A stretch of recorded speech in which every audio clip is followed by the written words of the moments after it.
my own background is that by training I'm a sociologist and political scientist. But before that, half my family lived in England. My sisters, who were twins, emigrated in their early 20s to work in British Rail. I was at that stage working in factory, then in the SB, and then I went to university. I went through then on scholarships. I was in America, and then I was in England, in Manchester University. And I stayed in Colby Street, whatever. My brother-in-law was driving a bulldozer, and I was now attending this postgraduate course. They'd never seen an Irish person doing a PhD before.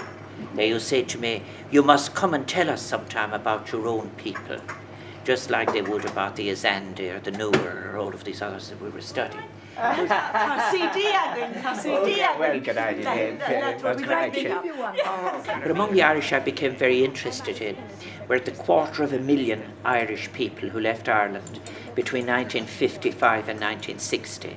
Small number of them left now, and many of them would have been Irish male men who worked in the buildings. Their sisters, many of them, at that time, the Ireland that was there, if you wanted to do nursing, you either had to pay to do nursing in Ireland in St. Vincent's, or you actually had to go to England to qualify.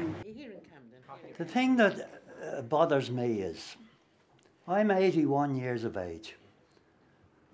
I never voted in an Irish election.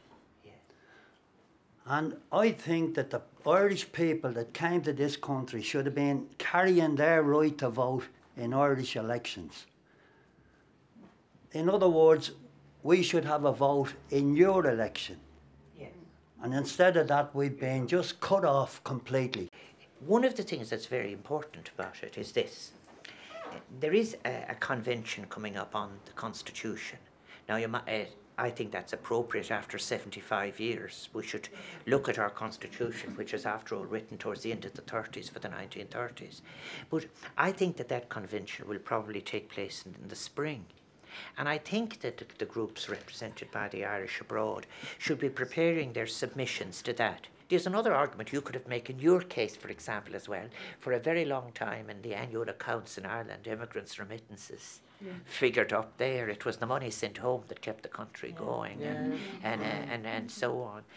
As I said, the figures were enormous, the people leaving Ireland. In those 5 years alone, 55 to 60, was 250,000.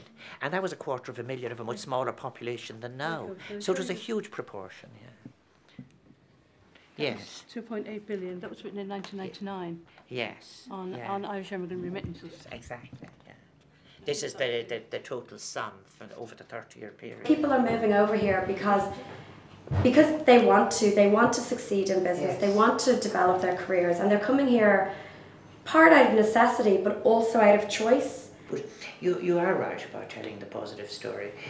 I'm convinced that the next wave of opportunity will be one that will require a convergence of science and technology and arts in a way. I think that's already happening. One of the things in the presidency that I intend to do if I'm successful is to try and make the experience of the Irish abroad more central.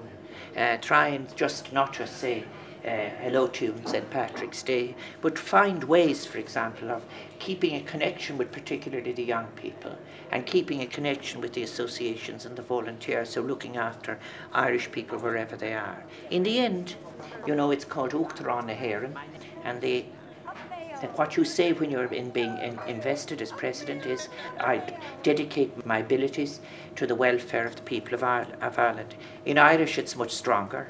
Malán díhile dhéanamh san leas agus fónamh muintir na hÉireann. You're really saying I'm dedicating all of my capacities and all of my abilities for all of the welfare of all the people of Ireland. And that's what I'm hoping to do. Thank you for asach den éiste sibh dom mar tá gaide tábhacht dom héin. Thank you for listening to me and for your kindness, and enjoy your tea. Thank you.